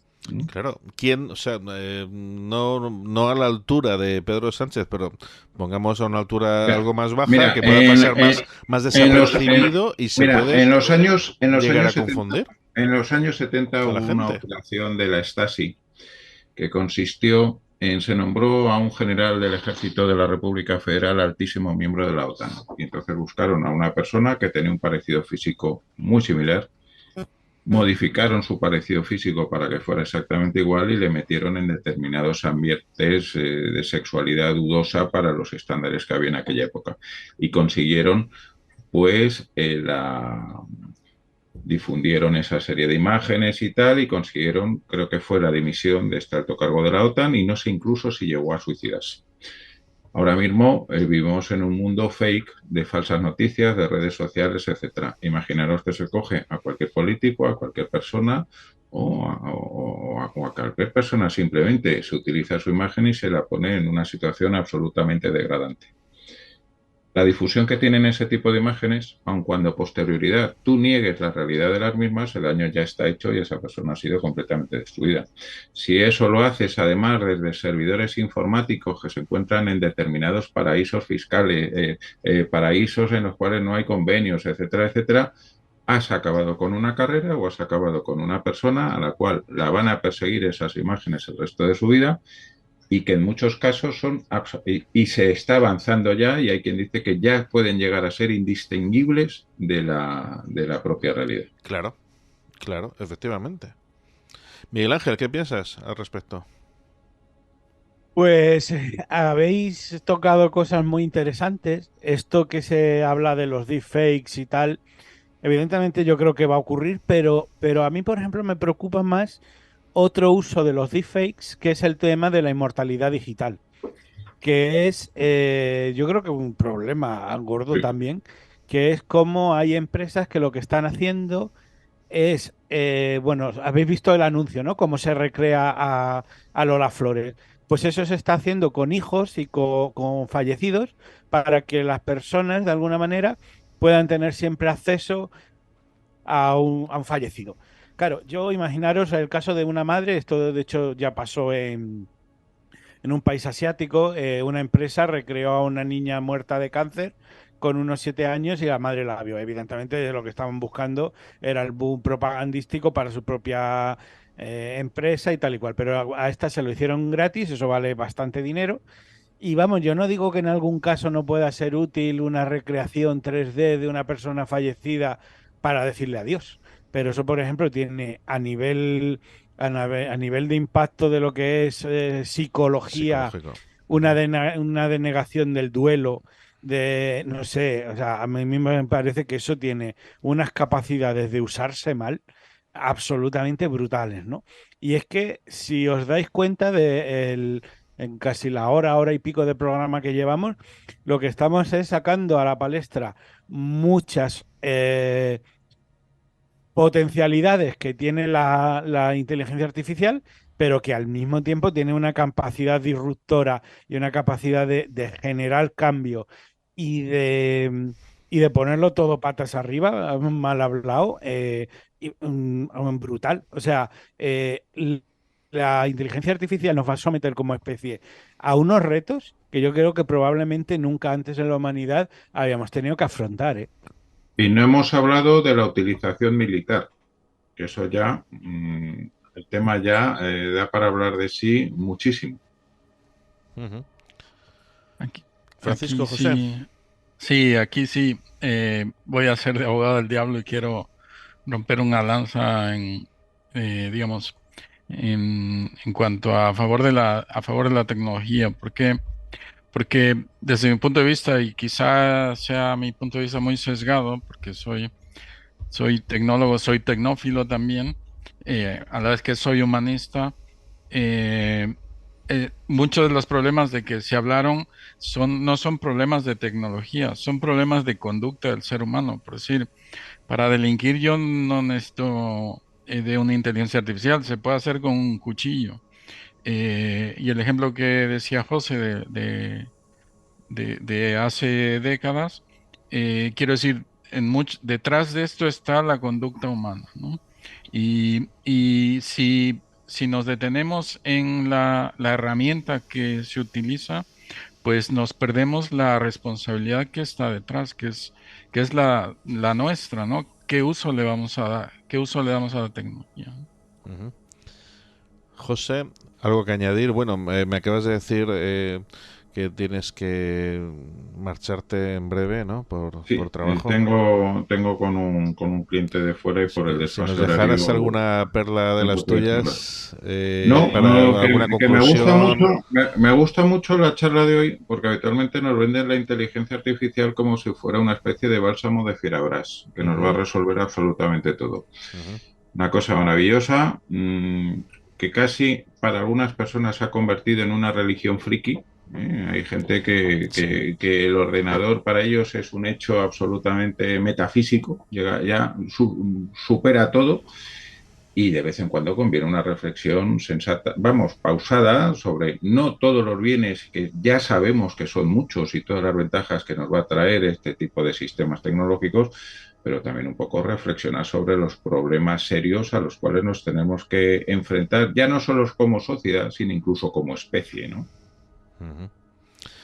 Y agradeceros, Miguel Ángel, Francisco, y a ti, a Fernando y a Juanje, haber participado, porque me voy con una serie de reflexiones bastante interesantes.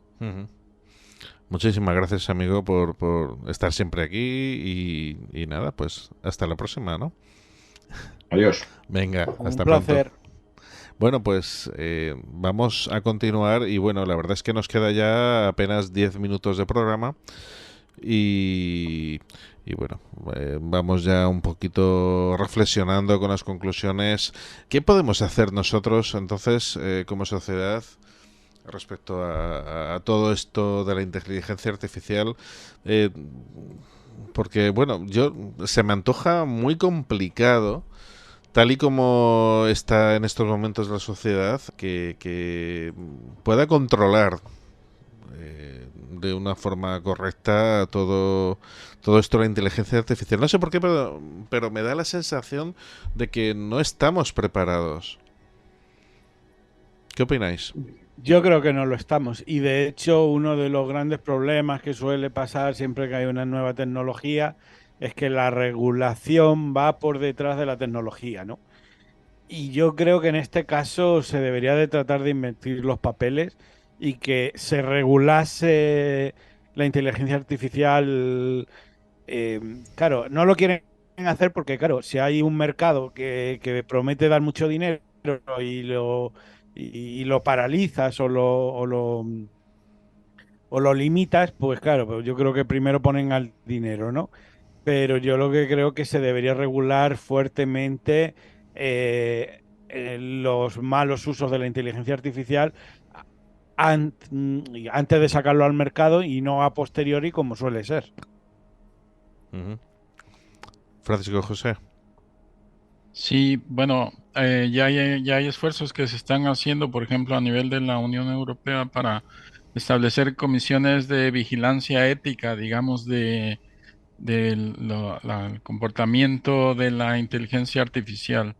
Y muchas de las empresas, de las grandes empresas que están en esto ya han manifestado que están trabajando en esa parte de no descuidar estos temas, ¿no? Pero claro, tenemos que considerar que si bien ha habido, no es el primer cambio que la tecnología trae a la humanidad, como bien lo decía Juanje, es cierto que cada vez los cambios son más rápidos y tenemos que adaptarnos a una velocidad que casi no da tiempo ni de ponernos la chaqueta. Entonces, pues hay que seguir trabajando e impulsando estos temas para que la sociedad esté concientizada y puedan, pues, digamos, llegue a la esfera política, que es la que nos interesa de alguna manera que trabaje a favor de esto, ¿no? Que tienen las herramientas. Juanje. Yo también estoy muy atento a lo que decís, pero realmente es que yo creo que va a ser complicado que en las dos cosas que estoy hablando quizás se vaya, digamos, adecuando el tema de control con respecto a la inteligencia artificial, porque hay un problema que es el mercado. Si inteligencia artificial aplicada a los medios de producción es súper rentable como lo es, y además a muy corto plazo, ahí tenemos un problema. Ahí tenemos un problema grande. Entonces por ahí van los los tiros, ¿no? Pero bueno, vayamos a ser, digamos, optimistas y esperamos que todo vaya bien, porque, por ejemplo, si vemos en otros campos, puede que no, que vaya mejor. Por ejemplo, en la medicina, una intervención, digamos, quirúrgica grave, estilo, sobre todo, digamos, neurocirugía, es impensable ser una máquina que tenga unos algoritmos, digamos, muy determinados, ¿no? Y entonces, pues por ahí, digamos, la cosa va, digamos, mejorando, ¿no? Vamos a agarrarnos un poco ahí a esa esperanza, pero temo eso, que sea muy, como está siendo, súper rentable y que haya mucha gente que se quede por el camino. Pero bueno, habrá que verlo. Sí, Miguel Ángel, ¿alguna aplicación de inteligencia artificial, aparte del chat GTP, por supuesto, que te haya llamado la atención? Bueno, ahora mismo hay muchísimas cosas. Ahí no sé si habéis visto una especie en arte. Yo creo que va a ser otra revolución también. No sé si habéis visto ahora unas aplicaciones, no me acuerdo el nombre de alguna concreta, lo siento, pero básicamente le hemos pedido a una inteligencia artificial que imagine tal y os hace un dibujo. Por ejemplo, me parece que el periódico ABC le pidió que imaginara cómo es una familia española y pintó una familia así típica. Han pedido también diferentes países de Europa y diferentes comunidades autónomas que las representen como un villano, es decir, ¿cómo sería el villano de la Comunidad de Madrid? Y entonces, pues, una especie de chulapo así, asesino, pues yo qué sé, en Asturias, pues a lo mejor el pitero, el gaitero, así, pues como una especie de, como si fuera un superhéroe o así. Entonces, la capacidad que tiene de mezclar elementos, o sea, hay cosas muy creativas, ¿eh? Cosas muy creativas que otra vez se obtienen con una facilidad brutal, que es más que dar un clic, pero eso sí me ha llamado la atención, la verdad. ¿Y Francisco José?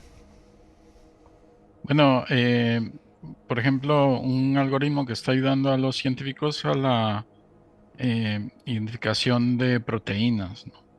Hay otro que tiene un grado muy alto de identificación de posibles tumores a través del análisis de radiografías. Son, creo que, logros positivos a nivel de ciencia.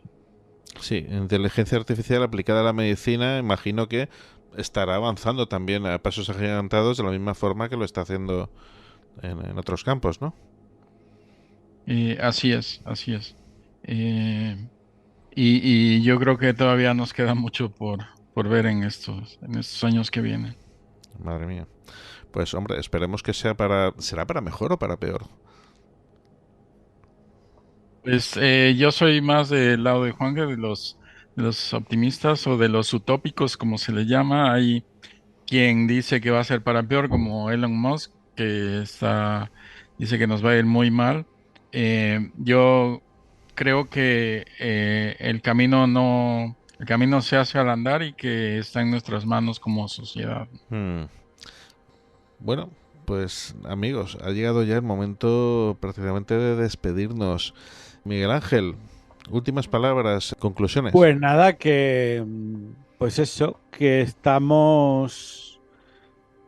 Yo creo que está muy bien que se hagan este tipo de programas y sobre todo que tengan un cariz crítico, porque yo creo que estamos viviendo momentos históricos, en cierto modo, y sobre todo porque, bueno, de alguna manera es toda la gente que nos gusta la ciencia ficción, etcétera, yo creo que ahora es un momento en el que se están poniendo las bases de lo que va a ser el futuro, pero no ya el futuro imaginado, sino el presente, porque con la inteligencia artificial el futuro ya está aquí y muchos de los retos que antes parecían inimaginables están a la vuelta de la esquina. Entonces yo creo que hay que ponerse las pilas con este tema y ver a ver que tenga, yo creo, el menor impacto posible. Francisco José. Pues yo quisiera dejar el mensaje de que la tecnología es una herramienta muy poderosa, pero que el uso de la misma pues cae bajo la responsabilidad del ser humano, ¿no? Y que desde mi punto de vista pues la inteligencia artificial no debe desarrollarse ni utilizarse para reemplazar a los seres humanos, sino para ayudarles a realizar mejor sus tareas. Y Juanje. Estoy de acuerdo en todo lo que se dice, pero sobre todo de decir que si la inteligencia artificial es futuro, el futuro es también progreso y avance, ¿no? No sé, ahora mismo, digamos, un ejemplo que me suena a mí cuando estábamos en los años 70 en el debate sobre las primeras centrales nucleares aquí en la zona de la Madrid, yo, en Castilla, que hubo allí un debate, y me acuerdo que dijo el profesor, dice, siempre que se utilice con unos fines buenos y con cierto control, será mejor, porque ya no dependeríamos de nada, de la forma, digamos, de energía, ¿no? Y bueno, pues, pero claro, luego todo eso tiene, digamos, sus problemas. Pues esto estamos igual, estamos en una encrucijada que creemos que es positivo lo que se va, digamos, a avanzar, lo que vamos a conseguir, pero tiene que haber siempre, digamos, un control, ¿no? Y eso es lo importante. Pues, bueno, Miguel Ángel, Francisco José, ha sido un auténtico honor. Por supuesto, Juanje, como siempre, y José Muchas Sevilla. gracias. Un auténtico honor y placer teneros aquí esta noche. Yo creo que eso, hemos aprendido muchísimo y sobre todo lo más importante, pues que también quien nos esté escuchando y viendo a través de Azul FM Radio y de YouTube, pues que se conciencien de que esto, bueno, sí, nos va a traer cosas buenísimas, avances espectaculares, pero por otro lado tenemos que luchar contra estas cosas, ¿no? Porque, por ejemplo, el ser humano se va a ver seriamente afectado de principio en la educación, por ejemplo. Y bueno, tenemos que ser conscientes de ver, a ver cómo podemos superar esto, ¿no? El intentar pues seguir como siempre ha sido, el que si tienes que trabajarte un trabajo, hacerlo bien y buscar información y tal, pues que no sea con la inteligencia artificial en 5 minutos, sino que uno pues haga la cosa como tiene que hacerlas, ¿no? Eso sería lo suyo. Pero bueno, yo creo que van a cambiar muchas cosas en estos años y bueno, pues esperemos que sea mejor y nada. Que muchísimas gracias y bueno, tan solo recordar a los radioyentes también, pueden opinar sobre esto también y podéis dejarnos mensajes, lo podéis hacer en nuestro grupo de Facebook, tenemos página de Facebook también y también tanto en YouTube como en iVoox. Ahí en los mensajes pues nos podéis poner cosas. Por otra parte, amigos, podéis apoyarnos. ¿Cómo podéis apoyarnos? Muy sencillo. Podéis darle al like en YouTube, en iVoox, nos podéis seguir y también uno se puede hacer miembro de la comunidad Fan del Candelabro en iVoox. ¿Y esto cómo se hace? Atentos. Hazte Fan del Candelabro en iVoox. Comienza con extras de nuestros programas, sorteo de libros y otros regalos. En iVoox verás una pestaña azul que pone apoyar y haciendo clic aquí podrás apoyar nuestra labor divulgativa con un coste mensual de 1,49 € al mes. Hazte Fan del Candelabro en iVoox ya mismo. Pues lo dicho, Francisco José, Miguel Ángel, Juanje. Un gusto haber estado aquí con un placer muy grande. Y José Sevilla, que ya no está aquí, pero bueno, lo dicho, gracias mil por vuestra presencia aquí esta noche. Y a los radiantes espectadores, pues nos podéis volver a ver el próximo viernes a medianoche aquí en el Candelabro, en Azul FM Radio, en YouTube y en iVoox. Hasta pronto. Muchas gracias. Un saludo.